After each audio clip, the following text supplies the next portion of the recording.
Hey, what's up guys? It's Sandal from Substance Overstar and welcome to a new video. So if you caught my video last week, I was talking about my experience with dimethyltryptamine, which is the active component in a lot of psychedelics, and it's also the molecule that gets released when serotonin breaks up into melatonin and DMT, which is basically the active compound that helps you visualize stuff in your dreams. So if you take it in the waking state, then you can basically kind of access the astral world, the Akashic records, if you can go deep enough, and you can find out the answer to many questions. I guess any question that you want to know, you can find out the answer if it's right for you in the moment. So right now I want to talk about my first ever ayahuasca trip. Hopefully it will be the first of many, which I did. So I did ayahuasca the night before last for the first time in the Amazon, currently in the Amazon rainforest in Colombia, and I was invited to participate in the ceremony. So yeah, just want to talk you through the ceremony, how it went, what my insights were, what I got from it.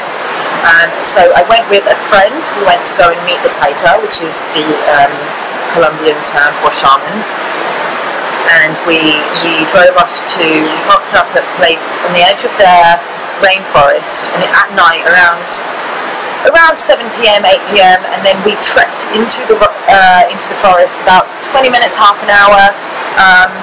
Well, maybe 20 minutes. We went, by torchlight into the rainforest, and then we got to this house which had like an altar.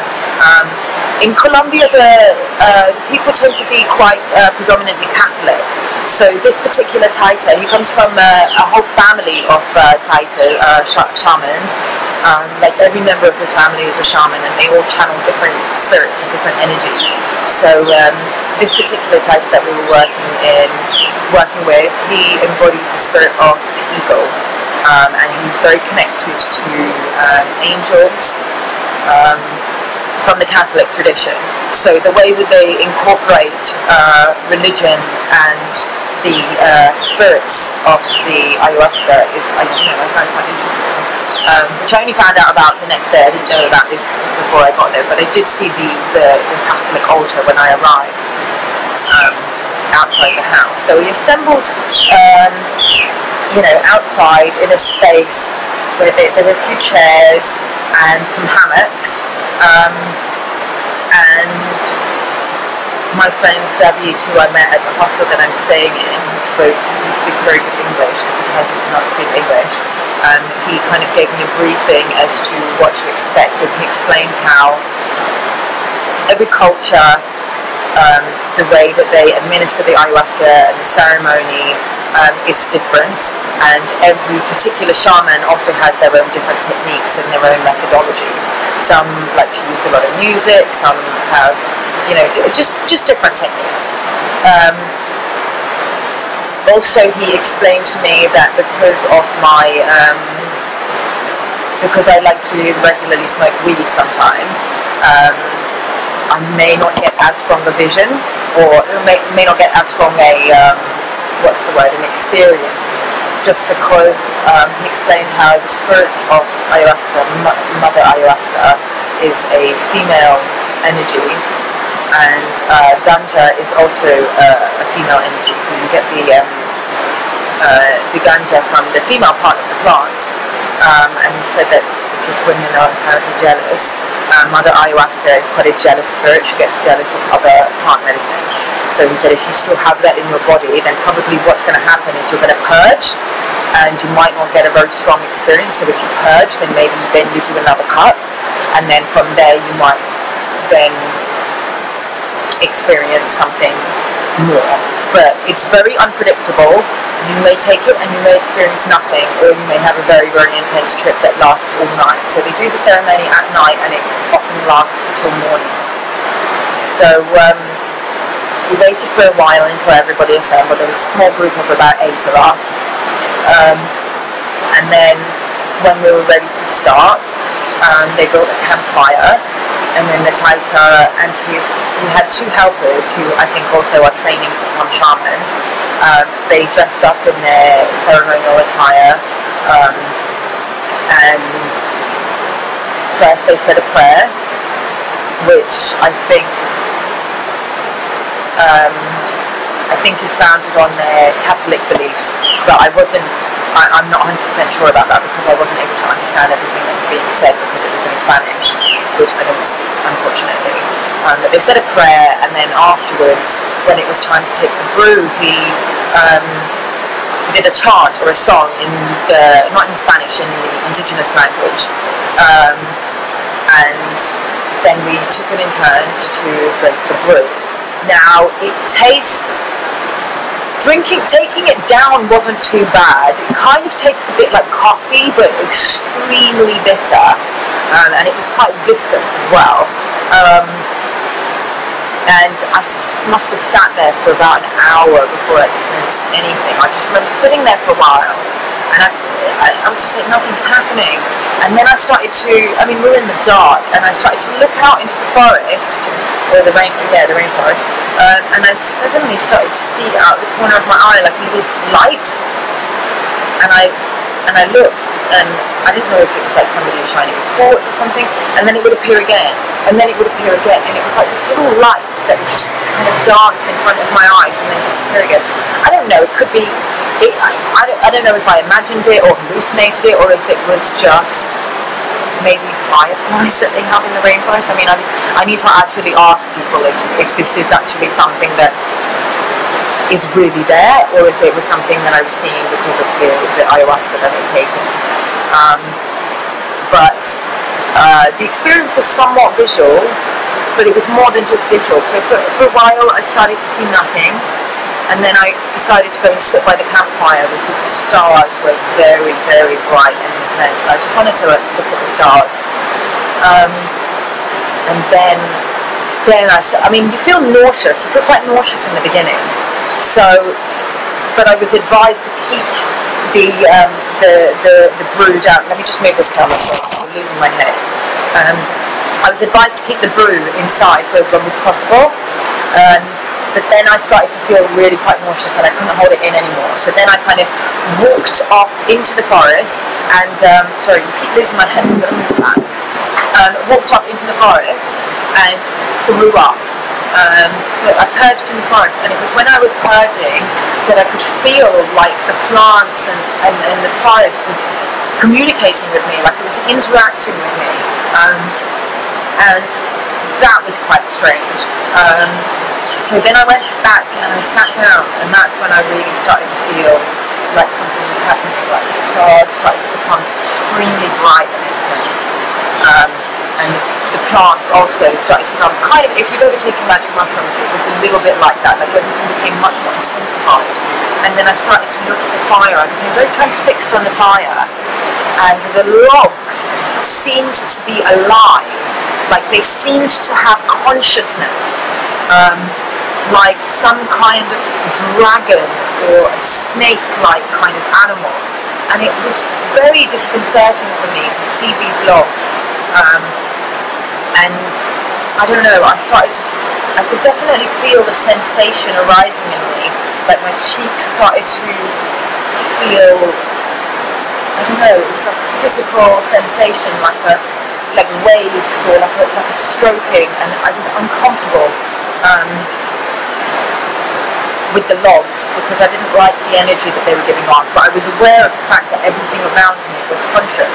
I started looking at the earth, and the earth, I started to see the fractals in the earth, so I became very, very focused on these different fractals that I was seeing in the earth. And then that's when I closed my eyes, I started to see, it wasn't sacred geometry, it was more alien than that. It was slightly different. The visuals that I was getting were very geometric, but not sacred geometry. It was like these white lines that were like intersecting, and then like a circle with symbols. It was like a pair of lips, a mouth that kept on moving, and the circle would change colour, kept on changing colour. And there was something very sexual about it, very sexual and very feminine. And it was basically calling upon my femininity and my sexuality. And I don't know how to explain it, but I really started to feel like I'm not ready to hear this message, because I want to make sure that my physical body is comfortable. And this is what one of the guys who I met in the hostel was saying to me the day of the ceremony. It was the first day that I arrived. I said, does it matter that Potato doesn't speak English?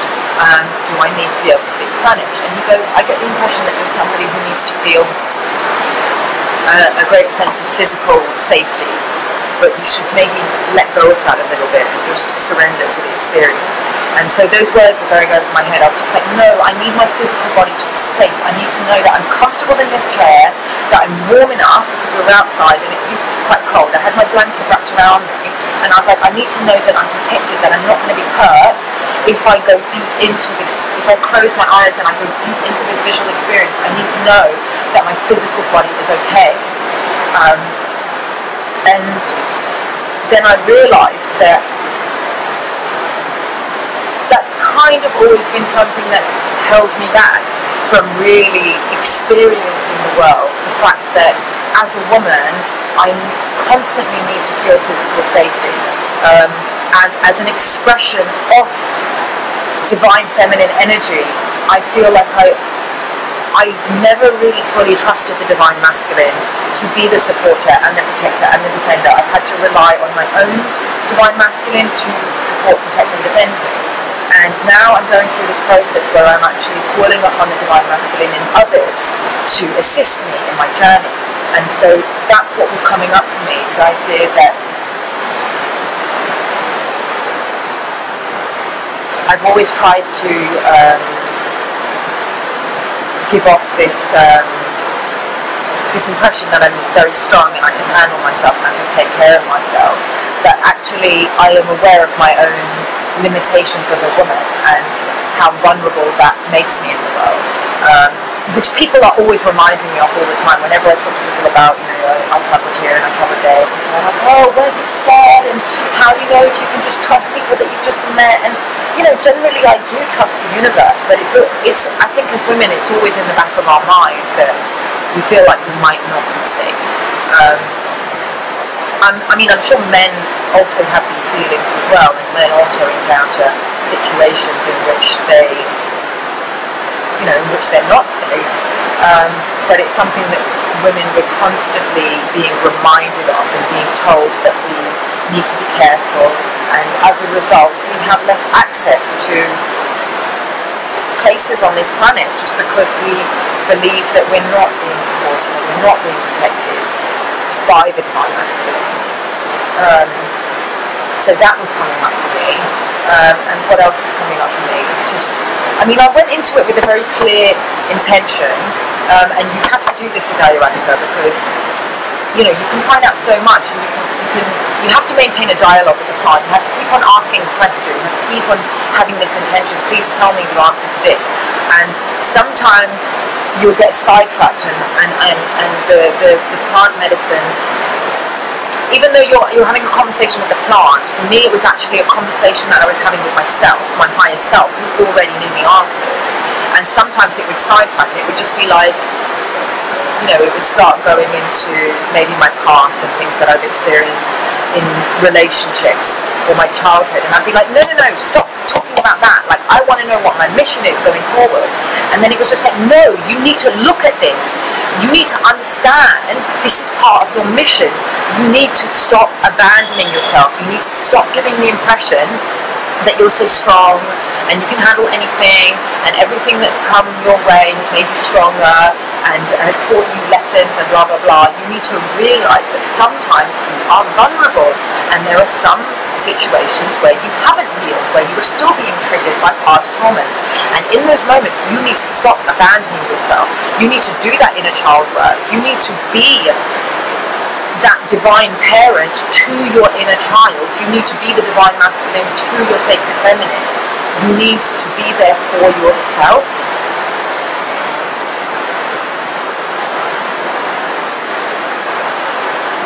Okay, what else was happening? I had to do a second cup because the first trip only lasted about an hour, and then I started to feel nothing. So then I did a second cup, and the second cup, within 10 minutes I vomited again. Like, I tried to hold it down as long as possible, but it came up a lot sooner, and it was like, when it comes up, it's like, oh my god, you're tasting that. I remember when I was purging, I was just like, this is why Graham Hancock calls it battery acid. That's exactly what it tastes like.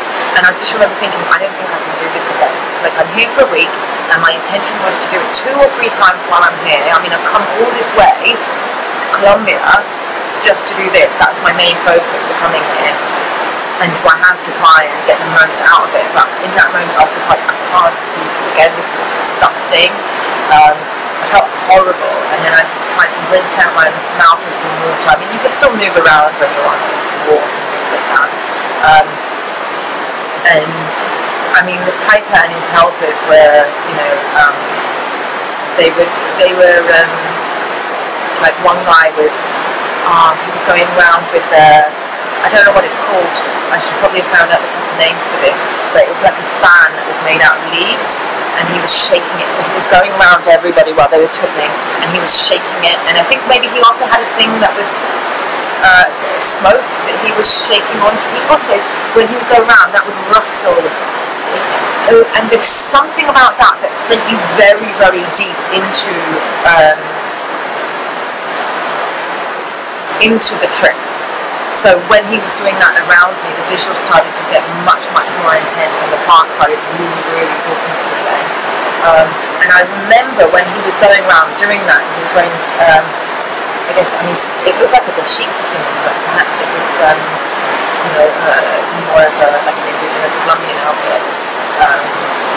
But yeah, he was wearing this brightly coloured tunic with beads and shaking this thing and then playing an accordion as well.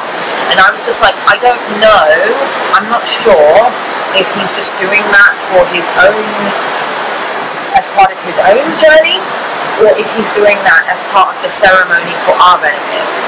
And then I was just like, you know, I was just thinking, is this part of it, or, you know, is that just his own thing? And then I was just like, it's all part of it. Everything's part of it. Like, your experience, like, you know, my experience traveling to Bogota and the people that I met there, you know, yes, they're part of my experience, but I'm also part of their experience. And I don't know how to articulate this, but what I was getting from that was just, make your life art. Everything that you do should be done with love. And you should turn everything that you create, everything that you manifest into this world is your art. And I kept on repeating this question, what's my mission? And it's just like, you have to share your art with the world, whatever that art is, whether it's public speaking, whether it's, you know, my fashion label that I'm working on at the moment. I've been working with a factory in Nepal trying to manifest an ethical clothing line, which I've been working on for a really long time. And yeah, I kind of needed some guidance about which direction to move in, because obviously I'm doing modelling and I'm travelling and I've got my YouTube channel, and then I have the fashion label that I'm working on, and I'm also now managing talent internationally, so models, makeup artists, hairstylists, photographers, sending them to different agencies overseas and getting a commission for it. So I kind of wanted to know which direction I should be moving in, and the answer that I got was that I have to just follow my heart in each moment, because my mission is going to change all the time. So the main focus, the main thing that I was getting about what my purpose is on this planet is to speak truth,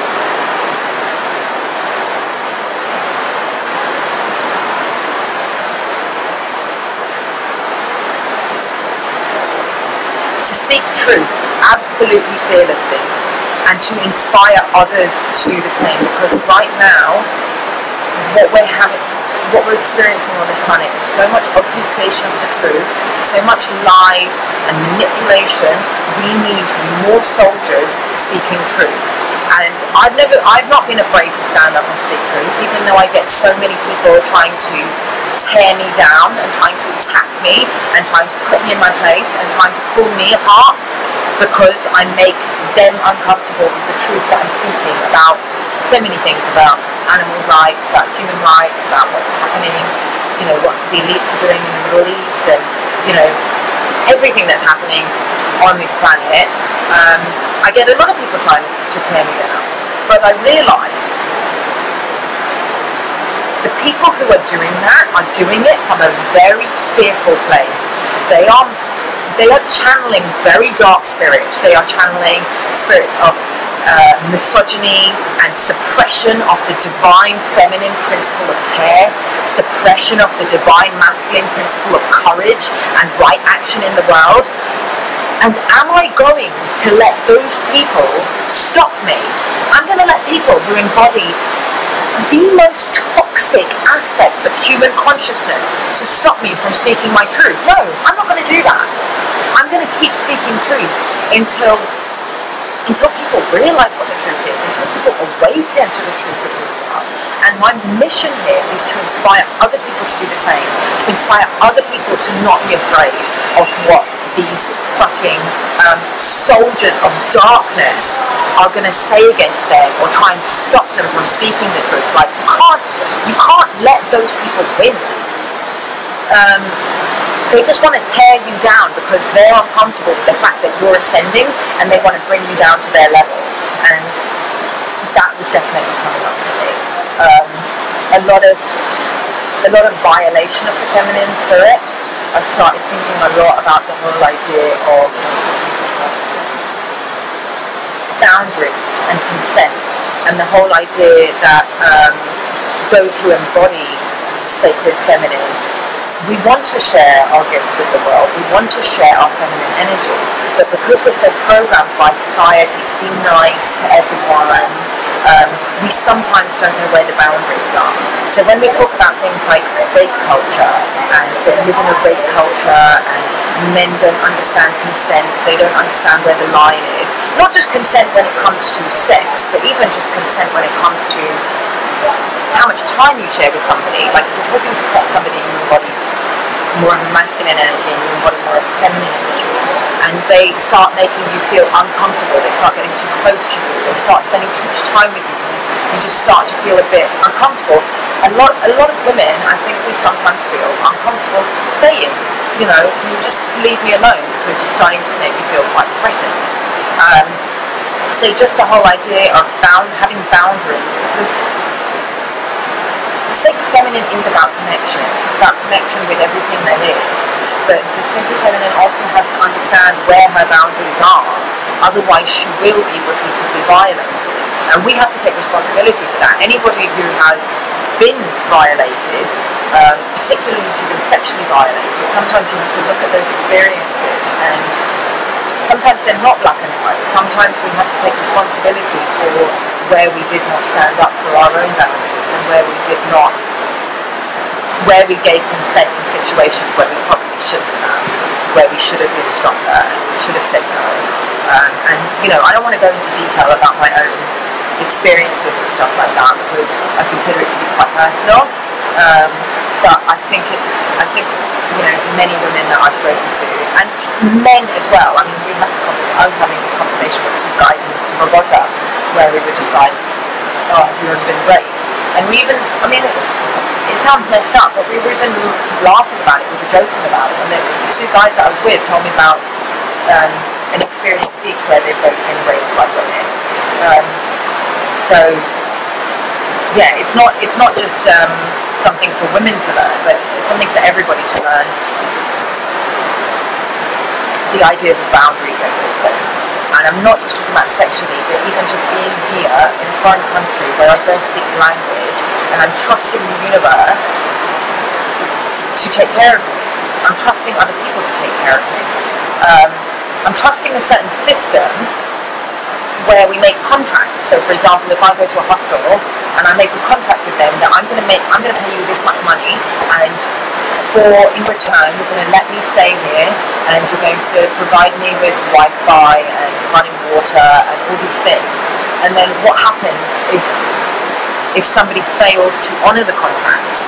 You know, where it's so difficult to explain, because the concepts that come to mind when you're on ayahuasca sometimes don't come to mind in words, and now I'm having to translate them into words. And I do remember when I was under the influence of the ayahuasca, I was trying to articulate my experience and translate it into words so that I could remember it later to explain to you guys.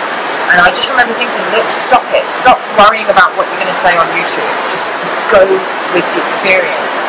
So there were certain things that came up during my experience that I probably would find it quite hard to articulate right now, but maybe I'll find different ways to communicate them to you at a later stage, maybe in other videos.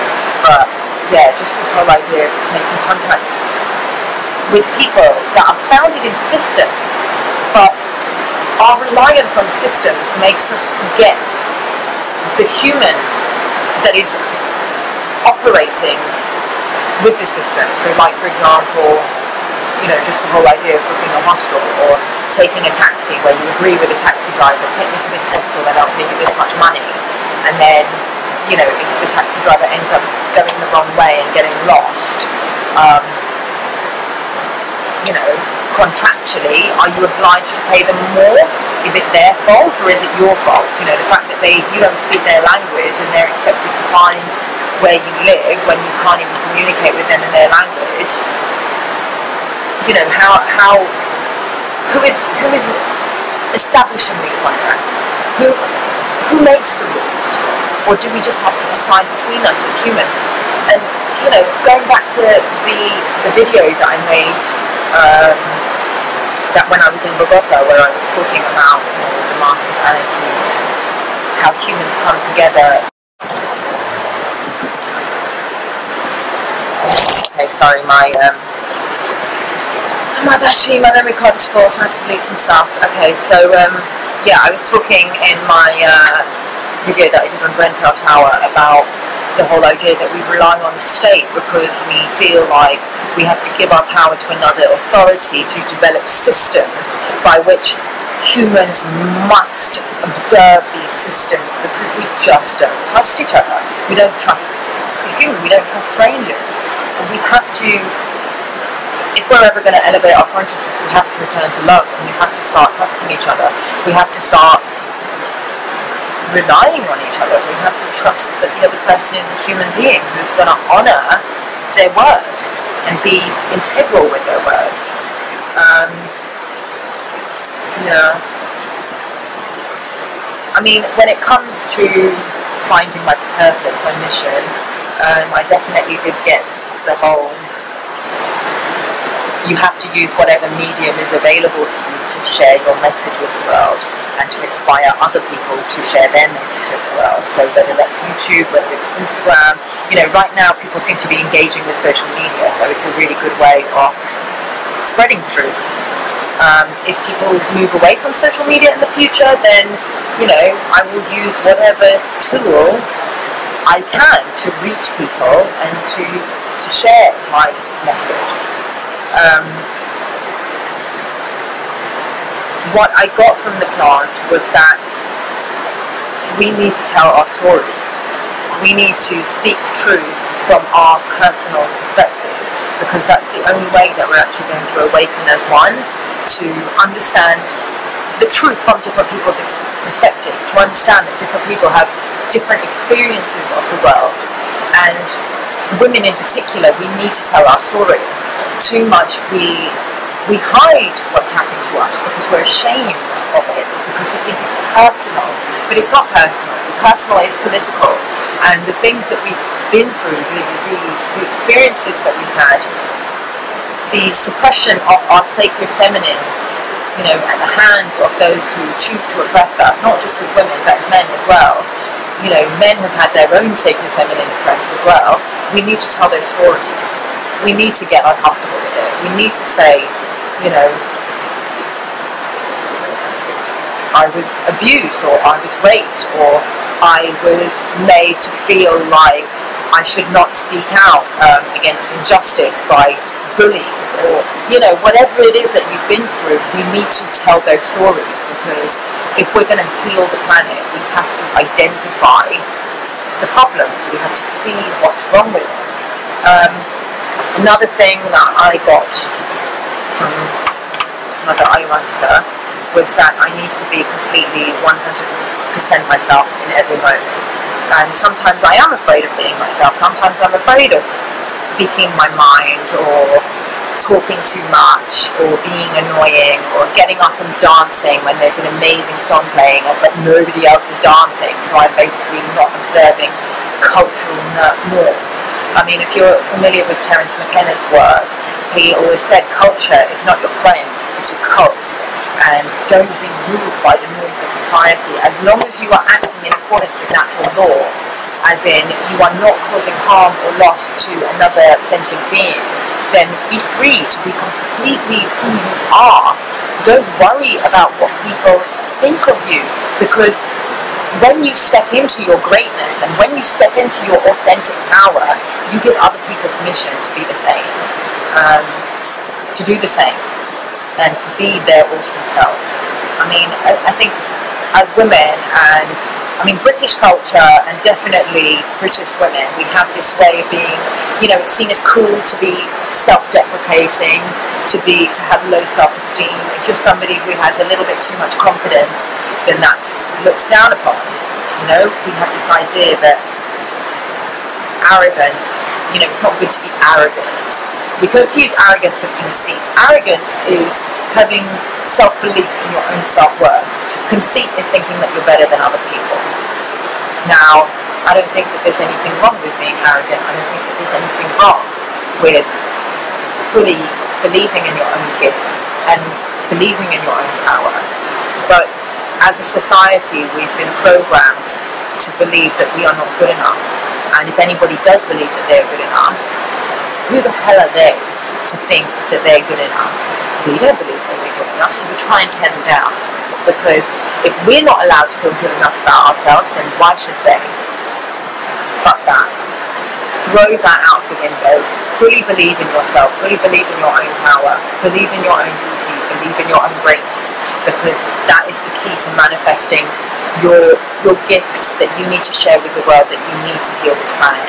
I think that was probably the greatest lesson I took from it. But I had a conversation with the, not the Taita, but the assistant Taita, the one who was playing, oh my god, such beautiful music as I was coming down. And I was told not to play with the dogs because apparently the animals scare away the spirits, but I was quite exhausted by this point, and I felt like I'd got everything that I needed to, and I wasn't having any visuals anymore. Everything was quite normal, and this little black puppy came and sat next to me, and she put her head on my lap, and I was just like, oh my god. Like, luckily it was dark and nobody saw me, because I knew I'd get in trouble because they kept on shooing the dogs away. But I just picked her up and she fell asleep in my lap when I sat down in the chair, and then they were playing this beautiful music. I don't know if it's Colombian music or if it's Spanish music or if it's indigenous music, but it was so beautiful, and it really transported me to another place when I was just really like winding down. So then I went and lay down in the hammock with the puppy on my lap, and I just went to sleep. I think they carried on the ceremony for a little while, because I do remember I just puking all night. I just hear the sounds of people vomiting. But yeah, I was done. But I spoke to the assistant Taita a little bit last night, which was quite intense. We spoke to join together, and somehow we were able to understand each other, even though he speaks Spanish and I speak English.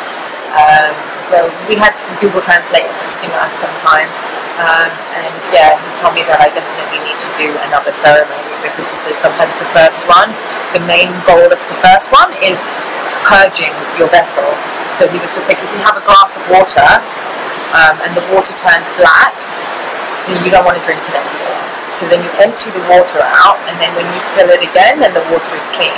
So this is kind of like the ayahuasca. The first ceremony that you do, it mixes with all the toxins that you have in your body, and it purges it. And then once your vessel's clean, then when you take plant medicine again, then Mother Ayahuasca will appear to you and will tell you what you need to know. So I think maybe I need to do another ceremony and go a little bit deeper, which kind of scares me, but that is what I came here for, so I guess I need to do it. But right now, I'm going to be doing a psilocybin ceremony. A friend of mine will use magic mushrooms and these beautiful spirits. So maybe I'll do a little vlog about that and my insights. So yeah, I hope you guys took something from this video. If you're being called to do the yahe, then there is probably no better place to do it than in the Amazon. If you can't go to the Amazon, obviously, yeah, do it wherever you can. But yeah, I'm just so grateful for this experience that I got to do it off the plant. And yeah, share your thoughts in the comments below. Like, you know, I love hearing from you guys.